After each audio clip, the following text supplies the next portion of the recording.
Assalamualaikum warahmatullahi wabarakatuh.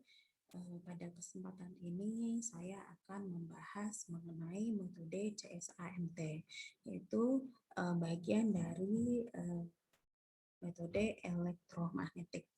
Nah, metode CSAMT ini adalah Controlled Source Audio Frequency Magnetotelluric. Sekarang kita lihat metode CSAMT merupakan metode pendugaan kedalaman elektromagnetik dalam domain frekuensi, dan ini merupakan teknik sounding dalam elektromagnetik dengan resolusi yang tinggi. Nah, CSAMT ini pertama kali dikenalkan oleh Goldstein pada tahun 1971 dan Stromway pada tahun 1975. Nah, sumber yang digunakan dalam pengukuran metode CSAMT ini adalah sumber elektromagnetik buatan. Nah, berbeda dengan metode magnetotelluric yang menggunakan sumber alami. Nah, metode CSAMT ini salah satunya itu bisa untuk pendugaan mineral, tetapi ini kurang bagus untuk mengetahui stratifikasi kondisi di bawah permukaan. Nah, prinsip dasar pengukuran CSAMT adalah pertama kita menginjeksikan sinyal ke bawah permukaan atau ke dalam bumi. Nah, kemudian sinyal tersebut dipancarkan ke seluruh arah oleh dipol listrik yang ada di bawah permukaan bumi. Nah, kemudian dia akan merespon atau yang diterima oleh receiver dalam bentuk medan listrik dan medan magnet. Metode CSAMT ini dia juga menggunakan prinsip Maxwell, yaitu di mana medan magnet H diubah menjadi medan listrik E, dan terdapat dua buah komponen, yaitu medan listrik E dan yang dibutuhkan yaitu medan listrik searah dengan bidang X dan medan listrik searah dengan bidang Y atau horizontal dan vertikal. Nah, sedangkan terdapat 3 buah komponen untuk medan magnet H. Yang dibutuhkan yaitu HX, HY, dan HZ. Jadi medan magnet searah dengan bidang X, medan magnet searah dengan bidang Y, dan medan magnet searah dengan bidang Z. Nah, dasar teori dari metode CSAMT ini sama juga, yaitu persamaan Maxwell, yang merupakan persamaan umum yang dapat mendeskripsikan sifat gelombang elektromagnetik, yang mana terdapat 4 hukum persamaan Maxwell, yaitu hukum Ampere, Faraday, hukum Coulomb, dan hukum kontinuitas flow. Nah, di sini dapat kita lihat persamaan Maxwell pada medium yang konduktif dan dinyatakan dengan 4 buah persamaan. Pada solusi medan listrik ini dan medan magnet yang berlaku untuk medium homogen isotropik. Nah, dapat kita lihat bahwa amplitudo gelombang elektromagnetik dia mengalami reduksi secara ekipotensial terhadap kedalamannya. Nah, dengan menggunakan solusi tersebut, maka dapat kita hitung berapa amplitudo gelombang elektromagnetik pada kedalaman tertentu atau yang kita sebut sebagai skim depth atau kedalaman penetrasi. Dan ini merupakan batas maksimum untuk kedalaman.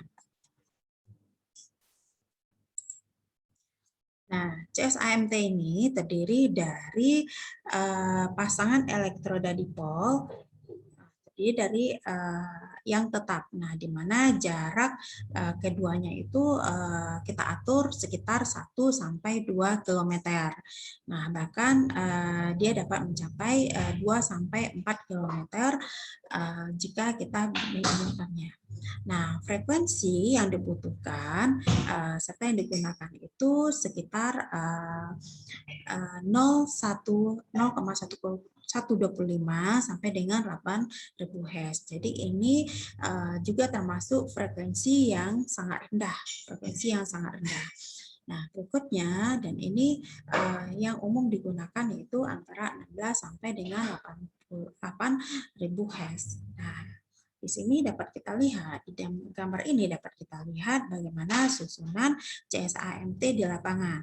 Nah, di sini ada receiver, ada transmitter, yang mana di sini dapat kita lihat receivernya itu antara receiver dengan transmitter itu berjarak sekitar 4 sampai 10 km. Nah, di sini ada juga source dipole-nya. Berikutnya adalah bagaimana bentuk dari magnetic coil-nya, electronic dipole, dan sounding-nya.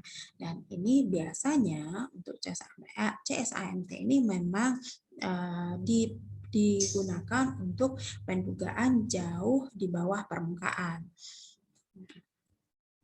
Nah, di sini dapat kita lihat beberapa jenis konfigurasi penggunaan CSAMT.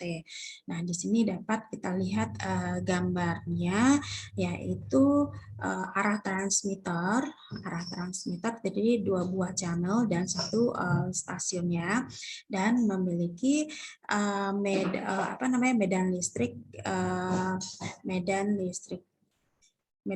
dan medan magnet searah X dan Y. Dan berikutnya yang B ini adalah transmisternya yang secara vertikal. Berikutnya adalah medan dan dibikin searah bidang yang vertikal. Nah, di sini multiple medan resonansi CSAMT sebagai kontrolis CSAMT. Dan berikutnya yang C ini arah transmitternya ini ke bawah dan terdapat medan listrik dan medan magnet, dibikin 2 buah medan listrik dan medan magnet secara vertikal dan horizontal. Dan begitu juga dengan konfigurasi yang ketiga, yang keempat, yaitu dia memiliki 2 buah transistor yang tegak lurus, yang memiliki tegak lurus, dan arah elektrodanya yaitu searah dengan X dan Y. Nah, bagaimana akuisisi data CSAMT? Nah, prosesnya itu ada beberapa tahap. Yang pertama, kita bisa memasang elektroda TX1 dan TX2. Nah, proses pengaturan otomatis oleh software. Nanti kita memang menggunakan software. Berikutnya adalah pengaturan pengoperasian pada transmitter dan pengaturan pengoperasian pada receiver. Nah, itu adalah pemasangan TX1 dan TX2, ini adalah elektroda. Kita menentukan dulu base cam-nya untuk transmitternya. Berikutnya adalah kita bentangkan kabel dari arah barat ke timur dan sebaliknya untuk objek yang berada di daerah yang utara. Berikutnya kita gali lubang persegi panjang, lebar, dan ke dalamnya kurang lebih 80 cm. Nah, ini dapat kita lihat bagaimana skemanya dari gambar 33.2 ini, skema pemasangan elektroda TX1 dan TX2 yang terhubung pada transmitter. Nah, di sini dapat kita lihat elektroda 1 dan elektroda 2 dengan memiliki rentang kawat itu sekitar 25 km dan memiliki kabel penghubung dan transmitter. Berikutnya untuk lokasi, kita bikin bubur dari tanah bercampur dengan air garam, lalu kita masukkan ke lubang sebanyak 4 lapis. Nah, pada tiap batas lapis itu kita tandai dengan aluminium foil dan ditabur garam, dan yang masih berbentuk butiran. Nah, berikutnya kita menancapkan 4 buah elektroda ke lubang berbentuk persegi yang telah diisi oleh lapisan bubur tanah tersebut. Nah, ini merupakan alat-alat yang digunakan pada saat akuisisi data CSAMT. Ada kabelnya, kabel penghubung transmitter TX1 dan TX2. Berikutnya adalah pembatas aluminium foil. Berikutnya adalah penancapan 4 buah elektroda dan kabel sambung elektroda. Nah, untuk keamanan, lubang tempat elektroda ini kita beri pagar pembatas atau boundary dengan radius 2 meter. Dan kabel tersebut kita pastikan dia berada di atas untuk mencegah tersangkut dan kemungkinan putusnya kabel. Nah, berikutnya kita bicara mengenai softwarenya. Nah, pengaturan otomatis dengan software CMT Pro di sini yaitu kita melakukan data digital yang berupa yang harus kita atur yaitu berapa frekuensinya, arus yang digunakan, serta waktu pengukuran yang digunakan.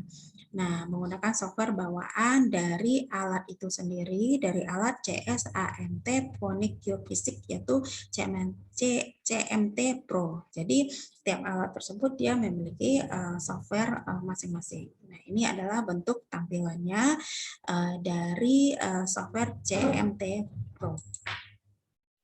Nah, berikutnya dari halaman dari software tersebut dapat kita lihat bahwa kita bisa menentukan parameter akuisisi untuk mengatur metode CSAMT dan memasukkan frekuensi yang digunakan di setiap garisnya. Nah, ini adalah tampilan acquisition parameter pada software CMT Pro Phonic Geophysics. Berikutnya adalah kita melakukan input serial number peralatan CSAMT yang digunakan mencangkup nomor seri. Berikutnya adalah kita mengatur box receiver dan coil magnet yang digunakan. Nah, berikutnya adalah kita bisa mengatur waktu pengambilan data serta frekuensi yang digunakan untuk dengan menginput parameter arus, resistansinya berapa, panjang transmitternya itu berapa, dan waktu pengukurannya.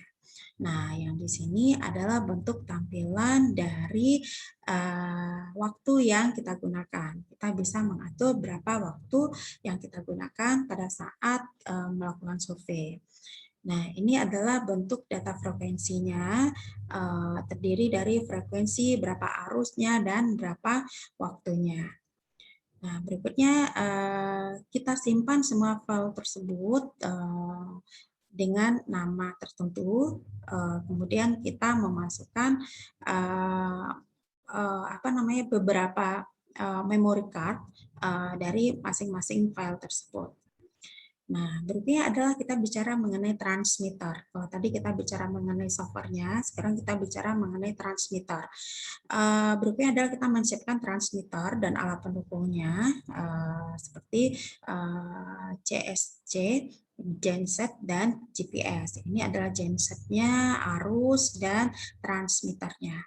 Nah, berikutnya kita mengatur transmitternya, kita menggunakan TXU30, kita atur transmitternya, jangan sampai kita salah memasukkan kabelnya, warna-warna kabelnya.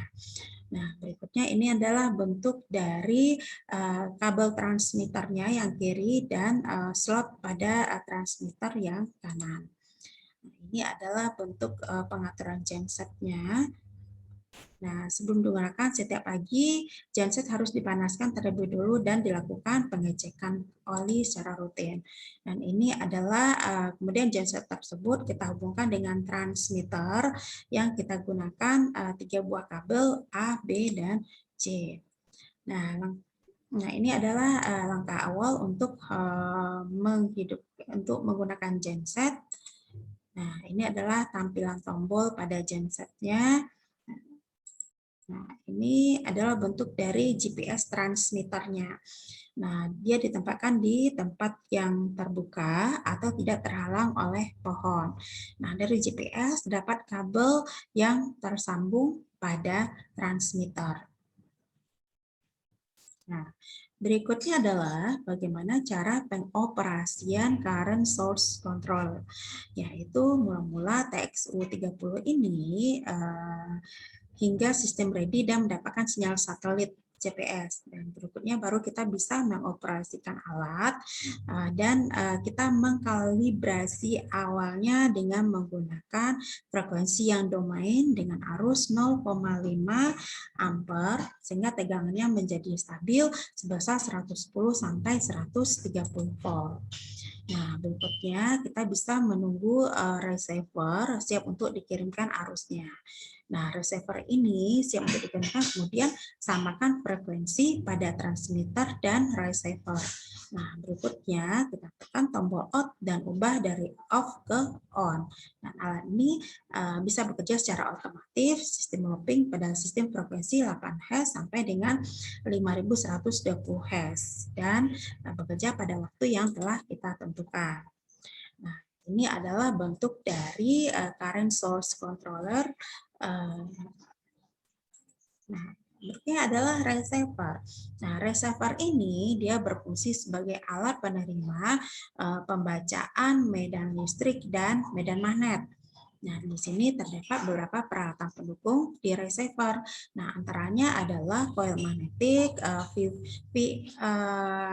egg box, auxiliary box, aki dan poros pot serta GPS.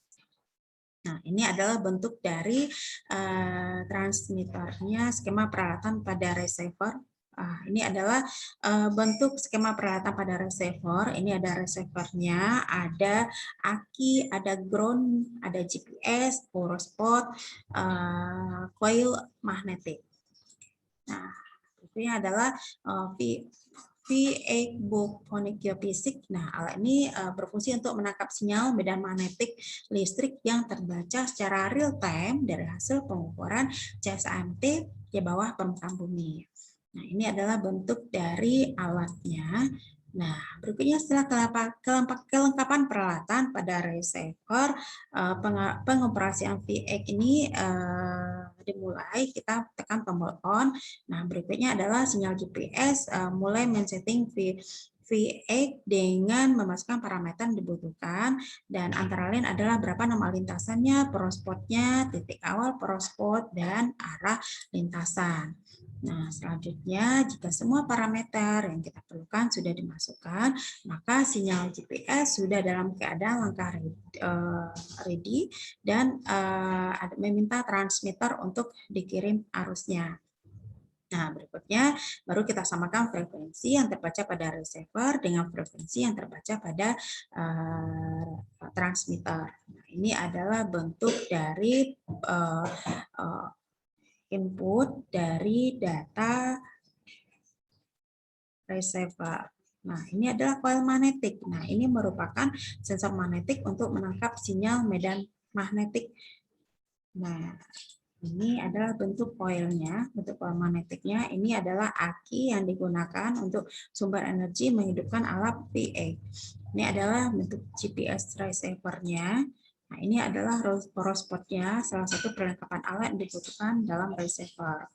Nah, ini adalah contoh desain surveinya dilakukan di daerah Papua. Nah, ini adalah bentuk dari line-nya, bentuk dari lintasannya. Nah, demikianlah yang dapat saya sampaikan pada kesempatan ini untuk metode CSAMT. Semoga bermanfaat. Saya sudahi dengan Assalamualaikum warahmatullahi wabarakatuh.